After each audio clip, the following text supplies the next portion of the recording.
Hello friends, ಎಲ್ಲರಿಗೂ ನಮಸ್ಕಾರ. ನನ್ನ ನಿಮ್ಮ ಚಾನೆಲ್ ಸಂಚಾರಿಗೆ ನಿಮಗೆಲ್ಲರಿಗೂ ಸ್ವಾಗತ. ಫ್ರೆಂಡ್ಸ್, ಇವತ್ತು ಒಂದು ಸ್ಪೆಷಲ್ ಎಪಿಸೋಡ್. ನಾನು ಕಾರ್ಗಿಲ್ ವಿಜಯ್ ದಿವಸ್ಗೆ ಈ ಎಪಿಸೋಡ್ನ ಡೆಡಿಕೇಟ್ ಮಾಡ್ತಾ ಇದ್ದೀನಿ.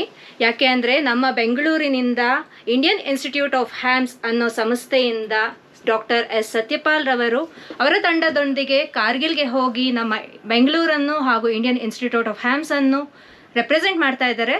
ಸೊ ಇದ್ರ ಬಗ್ಗೆ ಮತ್ತಷ್ಟು ಮಾಹಿತಿ ನಾವು ಅವ್ರನ್ನೇ ಕೇಳಿ ತಿಳ್ಕೊಳ್ಳೋಣ ಬನ್ನಿ. ಸಂಚಾರಿ ವೀಕ್ಷಕರಿಗೆ ಎಲ್ಲರಿಗೂ ನಮಸ್ಕಾರ. Namaskars to all of you.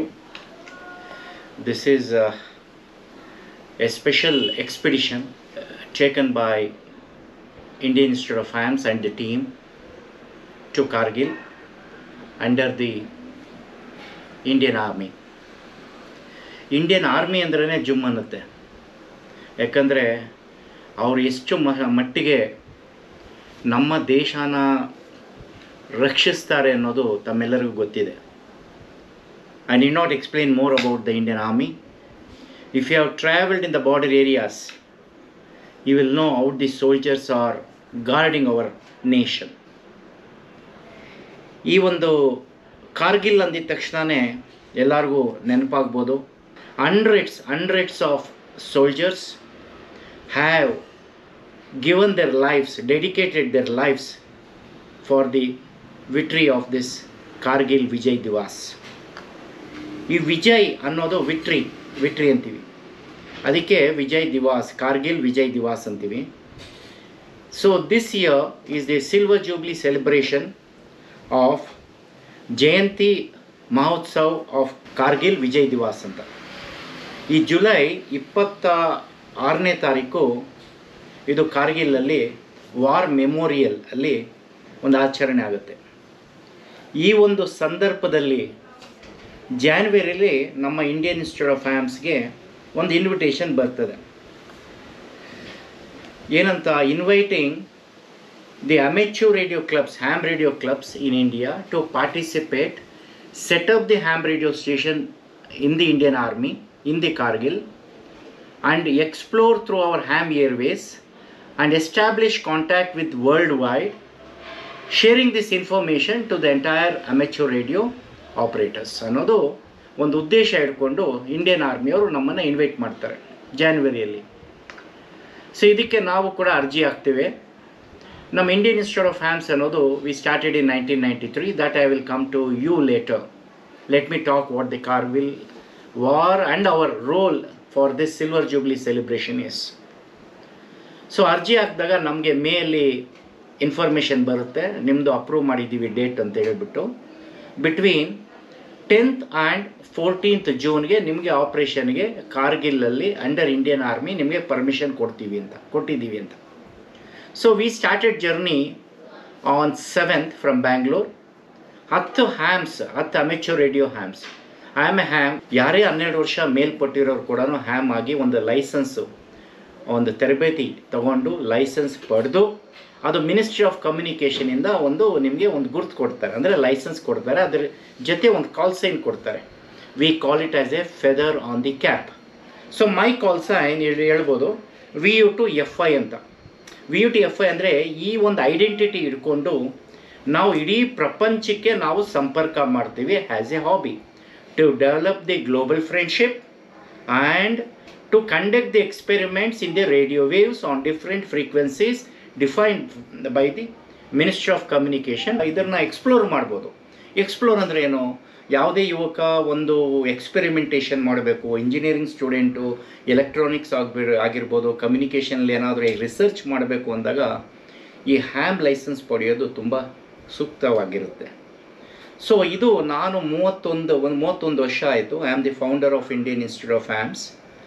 So ಈ ಒಂದು 1993 ಜರ್ನಿ ಇಲ್ಲಿವರೆಗೂ ಸಾವಿರಾರು ಜನಕ್ಕೆ ನಾನು ತರಬೇತಿ ಕೊಟ್ಟಿದ್ದೀನಿ ನಮ್ಮ ಇಂಡಿಯನ್ ಇನ್ಸ್ಟಿಟ್ಯೂಟ್ ಆಫ್ ಹ್ಯಾಮ್ಸಿಂದ. ನಮ್ಮ ಮೆಂಬರ್ಸು ಹ್ಯಾಮ್ಸ್ ಅನ್ನೋರು ಇಡೀ ಪ್ರಪಂಚದಲ್ಲಿ ಸ್ಪ್ರೆಡ್ ಆಗಿರ್ತಾರೆ. ಅಂದರೆ ಯುವಕರು, ಈಗ ಸುಪ್ರೀತ್ ಅನ್ನೋನು 12 ವರ್ಷ, ಈಗ 2 ವರ್ಷದಿಂದ ಲೈಸೆನ್ಸ್ ತೊಗೊಂಡ, ಅವನ ಗುರುತು ಬಂದು V2 ಟ್ಯಾಂಗೋ ಇಂಡಿಯಾ ಅಂತ. 12 ವರ್ಷ ಆಗಿದ ತಕ್ಷಣ ಲೈಸೆನ್ಸ್ ತೊಗೊಂಡ. ಈ ಥರ ಮಕ್ಕಳನ್ನ ಸುಮಾರು ಜನನ ನಾವು ಬೆಳೆಸಿದ್ದೀವಿ. ಏನು ಅಂದರೆ ಈಗ ವರ್ಲ್ಡ್ ಈಸ್ ಓಪನ್. ಎಲ್ಲರೂ ಏನು ಅಂದರೆ ನಮಗೆ ಮಕ್ಕಳಿಗೆ ಊಟ ಇಲ್ಲ ಅಂದರೂ ಪರವಾಗಿಲ್ಲ, ಮೊಬೈಲ್ ಫೋನ್ ಬೇಕು, ಆಟ ಆಡಬೇಕು. ಸೊ ಈ ಥರ ಇರಬೇಕಾದ್ರೆ ಈ ಒಂದು ಡೈವರ್ಷನ್ ಏನಾಗುತ್ತೆ, ಹ್ಯಾಮ್ ಆದಾಗ ಅವರು ಇನ್ನೊಬ್ಬರ ಜೊತೆ ಪ್ರಪಂಚದ ಈ ನಮ್ಮ ಇಂಡಿಯಾ ಬಿಟ್ಟು ಬೇರೆ ಪ್ರಪಂಚಕ್ಕೆ ಮಾತಾಡಿದಾಗ ಅವ್ರ ಭಾಷೆ ಆಗ್ಬೋದು, ನುಡಿ ಆಗ್ಬೋದು, ಪ್ರತಿ ಒಂದು ಕೂಡ ತಿಳ್ಕೊಬೋದು. ಅಂದರೆ ಪರ್ಸ್ನಲ್ ಟಚ್ಚಲ್ಲಿ 1-to-1 ಕಾನ್ವರ್ಸೇಷನ್. ಹ್ಯಾಮ್ ರೇಡಿಯೋ ಅನ್ನೋದು 2-way ಕಮ್ಯುನಿಕೇಷನ್, ರೈಟ್? ನಾವು ಮಾತಾಡ್ತಾ ಇರ್ತೀವಿ, ಅವ್ರು ಕೇಳಿಸ್ಕೊತಾರೆ, ಅವ್ರು ಮಾತಾಡಿ, ಪೊಲೀಸವ್ರು ಮಾತಾಡ್ದಂಗೆ ವಾಕಿ ಟಾಕಿಯಲ್ಲಿ ಇಡೀ ಪ್ರಪಂಚಕ್ಕೆ ಮಾತಾಡ್ಬೋದು.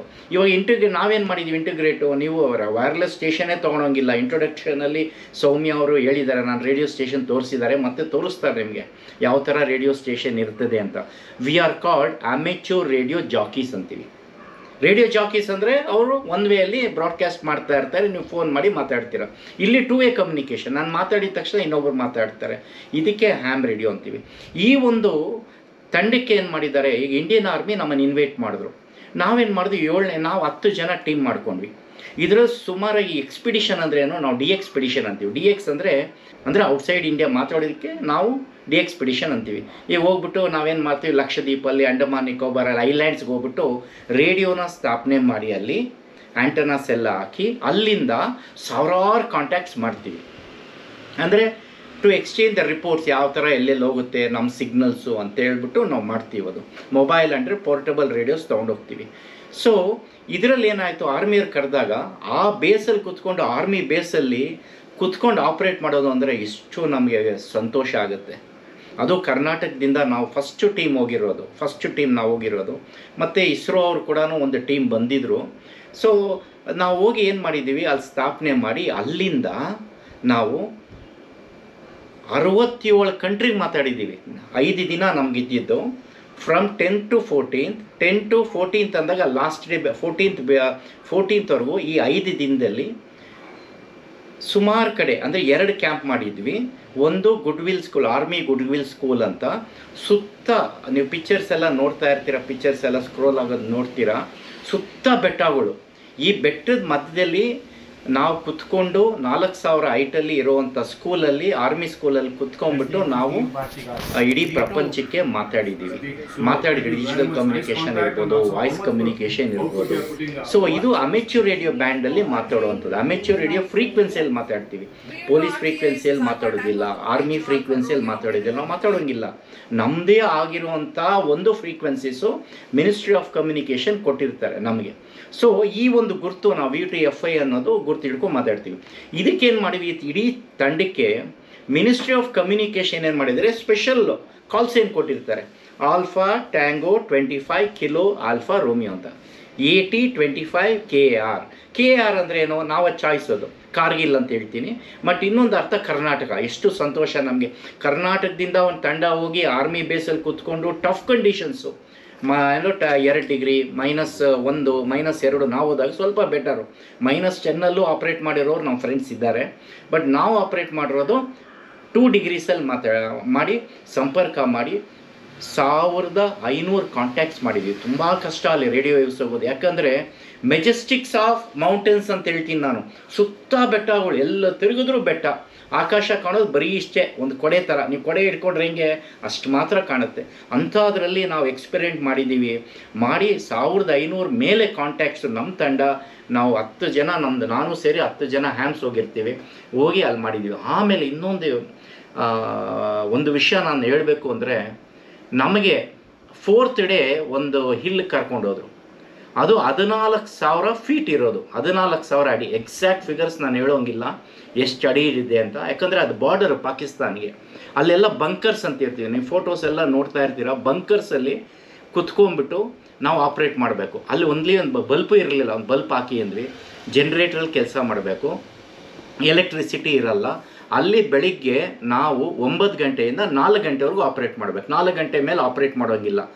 ಯಾರು ಜನರಲ್ ಪಬ್ಲಿಕ್ನ ಅಲೋ ಮಾಡಲ್ಲ. It is completely army based. ಅದು ಆ ಗುಡ್ಡೆ ಮೇಲೆ 2 ಡಿಗ್ರಿ ಟೆಂಪರೇಚರಲ್ಲಿ ನಾವು ಕೆಲಸ ಮಾಡಬೇಕು ಅಂದರೆ ಲೆಕ್ಕ ಮಾಡ್ಕೊಳ್ಳಿ. ಇದರ ಸ್ಪೆಷಾಲಿಟಿ ಏನು, ನಮ್ಮ 10 ಹ್ಯಾಮ್ಸಲ್ಲಿ ಅಂದರೆ 3 ಹೆಣ್ಮಕ್ಳನ್ನ ಕರ್ಕೊಂಡು ಹೋಗಿರ್ತೀವಿ. ಒಂದು ಸುಗನ್ಯ ಅಂತ, ಅವರು ನೋಕಿಯಲ್ಲಿ engineer, architect engineer, VU3 DUG ಅಂತ. ಇನ್ನೊಬ್ಬರು ಬಂದ್ಬಿಟ್ಟು VU3 ಫಾಕ್ಸ್ಟ್ರಾಟ್ ಚಾರ್ಲಿ ಎಕೋ ಅಂತ ಶಿಲ್ಪ, ಅದು ಅವರು ಇಬ್ಬರು ಬೆಂಗಳೂರಿಂದ. ಮೂರನೇ ಅವ್ರು ಬಂದು ಲಕ್ಷ್ಮಿ VU3 LXA ಅಂತ ನಮ್ಮ ಮನೆಯವರು. ಅವರು ಕೂಡ ಹ್ಯಾಮ್ ಆಗಿ ತುಂಬ ಹೆಸರು ಪಡೆದಿರ್ತಾರೆ. ಅವ್ರನ್ನೂ ಕೂಡ 3 ಜನ ಲೇಡೀಸ್ನ ಕರ್ಕೊಂಡೋಗಿ ಆ ಒಂದು ಹೈಟಲ್ಲಿ, ಆ ಬಂಕರ್ಸಲ್ಲಿ ಕುತ್ಕೊಂಡ್ಬಿಟ್ಟು ನಾವು ಆಪ್ರೇಟ್ ಮಾಡಿದ್ದೀವಿ. ಅಂದರೆ 1500 ಕಾಂಟ್ಯಾಕ್ಟು ವಿತ್ 67 ಕಂಟ್ರೀಸ್. ಇವೆಲ್ಲ ಏನಕ್ಕೆ ಮಾಡಿದ್ದೀವಿ ಅಂದರೆ ಒಂದು ವಿಷಸ್ ಕಳ್ಸೋಕ್ಕೆ, ಸಿಲ್ವರ್ ಜೂಬ್ಲಿ ಆಪ್ರೇಷನ್ಸ್ಗೆ ಪ್ರೋಗ್ರಾಮ್ ಅಂತ ಹೇಳ್ತೀವಿ. ನೆಕ್ಸ್ಟ್ ಮಂತು ಜುಲೈ 26 ಪ್ರೋಗ್ರಾಮ್ ಇರೋದು. ಜುಲೈ 26 ಏನು ಮಾಡ್ತಾರೆ, ಡಿಫೆನ್ಸ್ ಮಿನಿಸ್ಟ್ರು, ಪ್ರೈಮ್ ಮಿನಿಸ್ಟ್ರು ಹೋಗಿ ಅಲ್ಲಿ ಫಂಕ್ಷನ್ ಮಾಡ್ತಾರೆ. ಅದಕ್ಕೆ ಮುಂಚೆ ಫಂಕ್ಷನ್ಸ್, ಪ್ರೋಗ್ರಾಮ್ಸ್ ಅಂದ್ಬಿಟ್ಟು ಇವೆಲ್ಲ ಮಾಡ್ತಾರೆ. ಸೊ ಇದಕ್ಕೆ ನಮಗೆ ಇಂಡಿಯನ್ ಆರ್ಮಿಯಿಂದ ಕೂಡ ಈ ಒಂದು ಪ್ರಶಸ್ತಿ ಕೊಟ್ಟಿರ್ತಾರೆ ನಮ್ಮ ಟೀಮ್ಗೆ. ಅಂದರೆ 8 ಮೌಂಟೇನ್ಸ್ ರೆಜಿಮೆಂಟ್ಸ್ ಅಂತ ಸ್ಟ್ಯಾಂಡರ್ಡ್ ಸಿಗ್ನಲ್ಸ್ ನಾವು ಕೆಲಸ ಮಾಡಿರ್ತೀವಿ. ಎಷ್ಟು ಒಂದು ನಮಗೆ ಒಂದು ಗೌರವ, ಎಷ್ಟೇ ದುಡ್ಡಿರಲಿ, ಏನಕ್ಕೆ ಬೇಕು, ಒಬ್ಬ ಮನುಷ್ಯ ಅಂದಮೇಲೆ ಒಂದು ಹಾಬಿ ಇರಬೇಕು. ಒಂದು ಹಾಬಿ ಇದ್ಮೇಲೆ ಸೇವೆ ಇರಬೇಕು. ಏನೇ ಇರ್ಬೋದು, ನೀವು ಯಾವುದೋ ಆಶ್ರಮಕ್ಕೆ ಹೋಗಿ ಸೇವೆ ಮಾಡ್ತೀರಾ, ಇಲ್ಲ ಏನಾದರೂ ಬಸ್ ಸ್ಟಾಪ್ ಕ್ಲೀನ್ ಮಾಡ್ತೀರಾ, ಏನೇ ಇರ್ಬೋದು. ನನ್ನ ಸೇವೆ ದೇಶಕ್ಕೆ ಏನು ಅಂದರೆ, ನಾನು ಹ್ಯಾಮ್ ಆಗಿ 30 ವರ್ಷ ಆದಮೇಲೆ ಸುಮಾರು ಡಿಸಾಸ್ಟರ್ಸ್ಗೆ ಹೋಗಿದ್ದೀನಿ. ಗುಜರಾತ್ ಅರ್ಥ್ಕ್ವೇಕ್ ಹೋಗಿದ್ದೀನಿ, ಒರಿಸ್ಸಾ ಸೂಪರ್ ಸೈಕ್ಲೋನ್ಗೆ ಹೋಗಿದ್ದೀನಿ. ಇವೆಲ್ಲ ಬಿಟ್ಟರೆ ಸುಮಾರು ಡಿಸಾಸ್ಟರ್ಸ್, ಎಲ್ಲ ಥರ ಡಿಸಾಸ್ಟರ್ಸ್ ನೋಡಿದ್ದೀನಿ. ದ ವರ್ಸ್ಟ್ ಡಿಸಾಸ್ಟರ್ ನಿಮಗೂ ನಮಗೆಲ್ಲ ಗೊತ್ತಿರೋದು ಅಂದರೆ ಕೋವಿಡು. ಈ ಕೋವಿಡಲ್ಲಿ ಕೂಡ ನಾನು ಕೆಲಸ ಮಾಡಿದ್ದೀನಿ. ಅಂದರೆ ನಮ್ಮ team 180 ham radio operators in Bangalore city, state ಗೌರ್ಮೆಂಟ್ಗೆ, ಚೀಫ್ ಮಿನಿಸ್ಟರ್ ವಾರ್ ರೂಮಲ್ಲಿ ಹ್ಯಾಮ್ ರೇಡಿಯೋ ಸ್ಟೇಷನ್ ಹಾಕಿ as one of the social media ನಾವು ಮಾಡಿ ಸಂಪರ್ಕ ಮಾಡಿ, ಆಮೇಲೆ ಕೊನೆ 3rd ವೇವಲ್ಲಿ 16 ಮಶಾಣಕ್ಕೆ ನಮ್ಮ ಹ್ಯಾಮ್ ರೇಡಿಯೋ ನಮ್ಗೆ ನೆಟ್ವರ್ಕ್ ಬೇಕು ಅಂತ major Manivannan, principal secretary from the state government, ನಾನು ರಿಕ್ವೆಸ್ಟ್ ಮಾಡಿದಾಗ ವಿತಿನ್ 2 ಡೇಸಲ್ಲಿ 16 ಮಶಾಣಕ್ಕೆ ನಾನು ಕೊಟ್ಟು ಮಾಸ್ಟರ್ ಕಂಟ್ರೋಲ್ ರೂಮ್ ಬಂದು ನಾನು ಸ್ಟೇಟ್ ಗೌರ್ಮೆಂಟಲ್ಲಿ ಹಾಕಿ ಪ್ರತಿ 1 ನಿಮಿಷ ಏನಾಗ್ತಾ ಇದೆ, ಎಷ್ಟು ಡೆತ್ಸ್ ಆಗ್ತಾ ಇದೆ, ಆ ಟೈಮಿಗೆ ಕರೆಕ್ಟಾಗಿ ಕ್ರಿಮಿಟೋರಿಯನ್ಸ್ಗೆ ಹೋದಾಗ ಇದು ಅವ್ರಿಗೆ ಕರೆಕ್ಟಾಗಿ ಸೇವೆ ಸಿಗುತ್ತಾ ಇಲ್ವಾ, ಎಲ್ಲ ಪ್ರತಿಯೊಂದು ಮಾನಿಟ್ರಿಂಗು ಸ್ಟೇಟ್ ಗೌರ್ಮೆಂಟ್ ಅವ್ರು ಮಾಡೋರು. ಇದಕ್ಕೆಲ್ಲ ಟಾಸ್ಕ್ ಫೋರ್ಸ್ ಎಲ್ಲ ಇಟ್ಕೊಂಡು ಸುಮಾರು ನಾವು 6 ತಿಂಗಳು 16 ಮಶಾಣಕ್ಕೆ ನಾವು ವೈರ್ಲೆಸ್ ಆಪ್ರೇಟ್ ಮಾಡಿದ್ದೀವಿ. ಸೊ ಹಾಬಿ ಅಂದರೆ it is not just N hobby. ನಾವು ಫ್ರೆಂಡ್ಶಿಪ್, ನಾನು ಎಲ್ಲ ದೇಶದಲ್ಲೂ ಕೂಡ ನನ್ನ ಫ್ರೆಂಡ್ಸ್ ಇದ್ದಾರೆ ಅಂದರೆ ಹೆಮ್ಮೆ ಆಗುತ್ತೆ. ಬಟ್ ಆದರೆ ಬರೀ ಇದು ಫ್ರೆಂಡ್ಶಿಪ್ ಡೆವಲಪ್ ಮಾಡೋದಂತ ಒಂದಾದರೆ ಸೇವೆ ಮಾಡೋದು ಭಾರಿ important. So thank you so much. ಇನ್ನೂ ವಿವರಣೆಗಳು ಡೆಫಿನೆಟಾಗಿ ನನ್ನ ಸ್ನೇಹಿತರಿದ್ದಾರೆ. ಆಸ್ಕರ್ ಇಂಡಿಯಾ ಮೈಕ್ ವೆಂಕಟ್ ಅಂತ ಹೇಳ್ಬಿಟ್ಟು ಅವರು ಇಂಜಿನಿಯರ್ ಆಗಿದ್ದಾರೆ, ಮೆಕ್ಯಾನಿಕಲ್ ಇಂಜಿನಿಯರ್ ಆಗಿ ನೋಕಿಯಲ್ಲಿ ಕೆಲಸ ಮಾಡ್ತಿದ್ದಾರೆ. ಅವರು ನಿಮ್ಗೆ ಶೇರ್ ಮಾಡ್ತಾರೆ. Alpha Tango 25 Kilo Alpha Romeo, right now operated by Victor Uniform 3 Oscar India Mike. I copied Mohan Garu. Very, very nice to hear you. We are all very, very happy. A warm hello to all my dear friends in the ham radio community and beyond. This is Victor Uniform 3 Oscar India Mike, Oldman Venkat from South Bangalore, India. I would like to share with you some of the technical details about our recently concluded Indian Institute of Ham's Kargil expedition. Before I begin, I would like to express my heartfelt thanks to the Ministry of Communications and the Ministry of Defence, Government of India. It was our privilege that these 2 ministries have come forward together to plan and organize this year's Kargil Vijay Divas Silver Jubilee celebrations by including the ham radio community. I convey my special thanks to the Forever in Operations Division of the Integrated Headquarters of the Indian Army and the 8 Mountain Division Signals Regiment of the Indian Army. On behalf of Indian Institute of Hams, we team of hams under the special call sign Alpha Tango 25 Kilo Alpha Romeo would like to extend our deepest gratitude for the exceptional hospitality and the support provided by the Indian Army during the expedition between 10th June and 14th June 2024. Now coming to the technical aspect of our IAH Kargil expedition, as I always say, when we go to any expedition or field day, we must plan well. Great planning is already half success. Planning for redundancy is one of the key aspects, where it's very important to have at least 2 sets of equipments and gears. It could be even a simple patch cable. Our team carried 2 HF radios, one being ICOM IC7300 and another being the ASU FT891. Both were pre-configured for all channels, frequencies and fit for FT8 operations. We had 2 antenna tuners, a couple of SWR power meters, redundant power supplies, cables and other supplies. Due to weight restriction in the airlines, we could carry only bare minimum equipments. Example, we did not have linear amplifiers. From the HF antenna point of view, we had two end-fed half-wave antennas, 40 meter to 10 meter band, and one home-brewed inverted V antenna 40 through 10 meters. All our antenna performed exceptionally well at various locations. I must tell you one thing about the biggest challenges we had during the expedition, other than of course the weather and climatic changes. As you know, this part of northern India has huge amount of mountain ranges, and operating in these bunkers in those locations which was surrounded by tall mountains all 360 degrees around, with such a kind of topography and terrain, the biggest problem with RF propagation is the hard part of calculating the RF path loss. So you need to properly account for absorption, scattering, reflection, refraction, diffraction, multipathing, fading, shadowing, you name it, you will encounter all those here. So we did several iterations of realigning the end fed half-wave antenna to determine the right sloping so that we get the radio waves out beyond the mountain ranges. I would say this was one of the difficult part of this expedition. We made more than 1500 contacts, around 90 countries we touched. Overall, a very satisfying experience operating ham radio at Mother Nature's mountainous regions. This will surely be a lifelong memory to remember for our team members. Once again, I thank Ministry of Communications and Ministry of Defense, Government of India for establishing this wonderful framework. Namaskar and Jai Hind.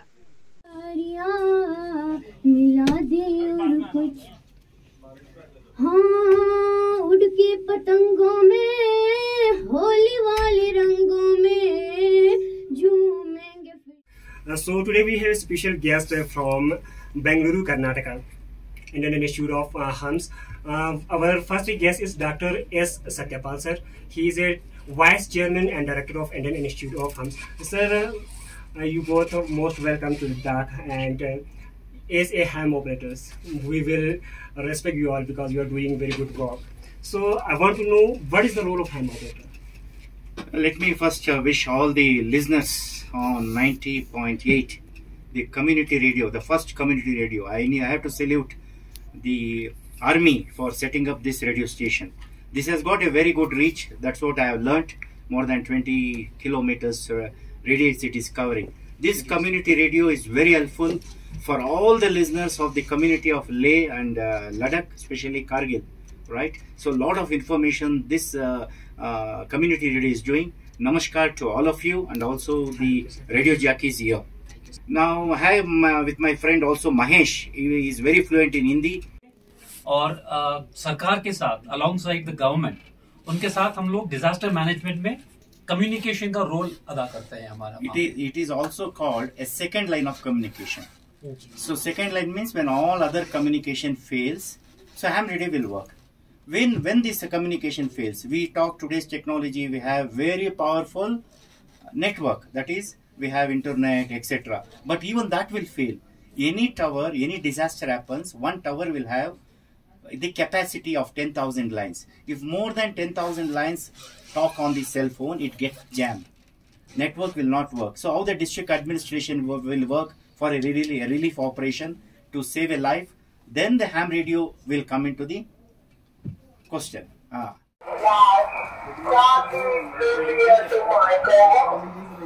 Okay, VU2 RBI, VU3 Charlie Juliet Mike operating from the Alpha Tango 25 kilo. 12 to 15 degrees. That's the info to you, Bhartigar. V2 Alpha Tango 25 Kilo Alpha Romeo, operated by V2 Fox of India. Go ahead, Bhartigar. I think I missed to inform back to Bharti. She was asking about the network. It's Airtel. We celebrate father of radio communication. वो बोलता JC Bose, right? Then Marconi. और आवाज जाने के बाद ये आप wire देखिएगा, ये एंटेना वायर नीचे से लिया है. अब जाने से पहले एक बार पीछे टावर देखिएगा कि टावर से एक लंबा वायर है, उस वायर से जो है तरंगे जो है आवाज की आवाज जाती है हमारी, ठीक है. और सुनने वाले के पास भी एक ऐसा ही होना चाहिए. Hello everyone, I will now share few information about the Kargil Memorial built by Indian Army located in Dras, close to Kargil city, around 40 to 50 kilometers. IH team, after 4 days of radio expedition, the 10-member crew started the journey towards Dras on a Friday morning around 8 a.m. in a local tempo traveler. Temperature was just perfect for the day, and en route to Dras was even more wonderful. The sceneries around were beautiful with lots of greens. It's a surprise to have more greens there at that place, and mountains, and all the mountains having the look of a military person. As soon as we arrived at Dras, we had a tea and headed towards the Kargil War Memorial. After we entered from the entrance, we were guided by one of the soldiers. So to speak about the War Memorial now, the Kargil War Memorial is located on the Srinagar-Leh National Highway, about 5 kilometers from Dras city, which is across the Tiger Hill, the important point of war. So during 1999, the Pakistani army crossed the line of control and started occupying numerous mountain heights in the state of Jammu and Kashmir. Pakistani forces were dominating the national highway and the roads connecting Leh and Kargil strategically. Indian Army launched this Operation Vijay, meaning victory, in May 1999 to take over and get back what was ours. The operation went on for around 2 months, and eventually Pakistani troops had to withdraw. That was a success for us. Every year, 26th of July is observed by India as Kargil Vijay Divas to pay tribute to the soldiers at Amar Jawan Jyoti, India Gate, New Delhi. So this is about the memorial, and coming back to the place. From the entrance, you can have a very beautiful view of our beautiful tricolored Indian flag waving high. And to the right of the flag, we can see 3 main points: the Tiger Hill, Rhino Horn, and the Batra Top, named after Vikram Batra. This is where the fighting took place. Behind the flag is Tololing Heights, again a wonderful view. Inside the memorial building, there are war photos, army soldier photos, and all the names and all the chakras given to all the army soldiers, like Paramveer Chakra, Mahavir Chakra, Veer Chakra, and so on. And there are war equipments and so on. Importantly, and the main thing is, there were letters written by the soldiers to their families back then when the war was happening. They were very emotional, and they were pulling tears from everyone who were reading it. Every visitor is also taken to a small theatre projecting the war video. It's truly inspiring and truly touching. And not to forget, the army personnel who was guiding the crowd shared a very strong and heart-touching information about the war and the soldiers and the heights nearby. Finally, to close, we went around the place, collected some of the souvenirs, and returned back to Kargil with emotional and proud hearts. Thank you. So thank you so much. So ಎಲ್ಲರಿಗೂ ಧನ್ಯವಾದಗಳು. ಡೆಫಿನೆಟ್ಟಾಗಿ ನಿಮಗೆ ಆಸಕ್ತಿ ಅಂತಿದ್ದರೆ ham ಆಗೋದಕ್ಕೆ ನೀವು ನನ್ನ ವೆಬ್ಸೈಟ್ನ visit ಮಾಡಿ, www.indianhams.com. ಇದನ್ನ ಮಾಡಿ ನನಗೆ ಸಂಪರ್ಕ ಮಾಡಿ. ಡೆಫಿನೆಟಾಗಿ ಕೂಡ ನಿಮ್ಮನ್ನು ಕೂಡ ನಾನು ಹ್ಯಾಮ್ ಆಗ್ತೀನಿ. ಕ್ವಾಲಿಫಿಕೇಷನ್ ಏನೂ ಬೇಕಾಗಿರಲ್ಲ. 12 ವರ್ಷ ಮೇಲ್ಪಟ್ಟಿರಬೇಕು, ನೀವು ಭಾರತೀಯರಾಗಿರಬೇಕು, ಒಂದು ಎಕ್ಸಾಮ್ ಬರೀಬೇಕು. ಎಕ್ಸಾಮ್ ಬರೆದ್ರೆ ಡೆಫಿನೆಟ್ಟಾಗಿ ನಿಮಗೆ ಕೂಡ ಲೈಸೆನ್ಸ್, ನೀವು ಕೂಡ ಲೈಸೆನ್ಸ್ ಪಡೆದು ನಮ್ಮ ಒಂದು ಕಮ್ಯುನಿಟಿಗೆ, ಹ್ಯಾಮ್ ಕಮ್ಯುನಿಟಿಗೆ ಸೇರ್ಬೋದು. ಸೌಮ್ಯ ಆಗಿರೋರು, ಶಿ ವಾಸ್ ಯಂಗೆಸ್ಟ್ ಹ್ಯಾಮ್ ಆವಾಗ. ಓಕೆ, ಈ ಸಂಚಾರಿ ನಡೆಸ್ತಾ ಇರುವಂಥವರು. ಅವ್ರ ಕಾಲ್ ಸೈನ್ ಬಂದು VU3 SIM. ಸೊ ಈ ಸುಮಾರು ಜನಕ್ಕೆ ನಾನು ತರಬೇತಿ ಕೊಟ್ಟಿದ್ದೀನಿ. ನಿಮ್ಗೆ ಆಸಕ್ತಿ ಇದ್ದಾಗ ಮೋರ್ ಇನ್ಫಾರ್ಮೇಷನ್ಗೆ ಡೆಫಿನೆಟಾಗಿ ನಾನು ನಿಮಗೆ ಗೈಡೆನ್ಸ್ ಕೊಟ್ಟು ನಿಮಗೆ ಹ್ಯಾಮ್ಸ್ ಮಾಡ್ತೀನಿ. You are most welcome. At least ನೀವು ಹ್ಯಾಮ್ ಅನ್ನೋದು, ಅಮೆಚ್ಯೂರ್ ರೇಡಿಯೋ ಅನ್ನೋದಕ್ಕೆ ಹ್ಯಾಮ್ ಅಂತೀವಿ. ಹ್ಯಾಮ್ ಅನ್ನೋದು ತಿಳ್ಕೊಂಡಿದ್ದಕ್ಕೆ ಸಂಚಾರಿ ಒಂದು ಚಾನಲ್ ಕೂಡ ನನ್ನ ಧನ್ಯವಾದಗಳನ್ನ ಹೇಳ್ತೀನಿ. ನಮಸ್ಕಾರ, ಜೈ ಹಿಂದ್. ಫ್ರೆಂಡ್ಸ್, ಕಾರ್ಗಿಲ್ ವಿಜಯ್ ದಿವಸ್ಗೆ ನಮ್ಮ ಬೆಂಗಳೂರಿಂದ ಕನ್ನಡಿಗರನ್ನು ಕರೆಸಿದ್ದು ತುಂಬ ಒಂದು ಹ್ಯಾಪಿ ಮೊಮೆಂಟ್ ಅಂತ ಹೇಳ್ಬೋದು. ಅದು ಅಷ್ಟು ಈಸಿ ವಿಷಯ ಅಂತ ತಗೊಳ್ಳೋದಕ್ಕಾಗಲ್ಲ, ತುಂಬ ಗರ್ವಕಾರ ವಿಷಯ. ಯಾಕೆ ಅಂದರೆ ತುಂಬ ಪ್ರಸಿದ್ಧಿ ಆದರೆ ಮಾತ್ರನೇ ಅಲ್ಲಿಗೆ ರೆಕಗ್ನಿಷನ್ ಹೋಗುತ್ತೆ. ಈ ಥರ ಒಂದು prestigious institution Indian Institute of ಹ್ಯಾಮ್ಸ್ಗೆ ನಾನು ಒಂದು ಮೆಂಬರ್ ಅಂತ ಹೇಳೋದಕ್ಕೆ ತುಂಬ ಗರ್ವದಿಂದ ನಾನು ಫೀಲ್ ಆಗ್ತೀನಿ. ಡಾಕ್ಟರ್ ಸತ್ಯಪಾಲ್ ಅವರು ನಮ್ಮ ತಂದೆಯವರು, ಅವರೇ ನನಗೆ ಇನ್ಸ್ಪಿರೇಷನ್ ಹಾಗೂ ರೋಲ್ ಮಾಡೆಲ್ ಅಂತ ಹೇಳೋದಕ್ಕೆ ತುಂಬ ಖುಷಿಯಾಗುತ್ತೆ ನನಗೆ. ಆಮೇಲೆ ಈ ಥರ ಮೊಮೆಂಟು ಆರ್ಮಿಯಿಂದ ಬಂತು ಅಂದರೆ ಎಷ್ಟು ಖುಷಿಯಾದ ವಿಷಯ ಅಲ್ವಾ. ಎಲ್ಲರಿಗೂ ಸಿಗುತ್ತಾ ಈ ಥರ. ನಾವು ಎಷ್ಟೋ ದೇಶ ಸುತ್ತಬೋದು, ಪ್ರಪಂಚವನ್ನೇ ಸುತ್ತಬೋದು, ಬಟ್ ಇಂಡಿಯನ್ ಆರ್ಮಿ ಇರೋ ಲೊಕೇಶನ್ಗೆ ಆ ಸೈನಿಕರ ಮಧ್ಯ ಹೋಗಬೇಕು ಅಂದರೆ ಸ್ಪೆಷಲ್ ಪರ್ಮಿಷನ್ಸ್ ಬೇಕು.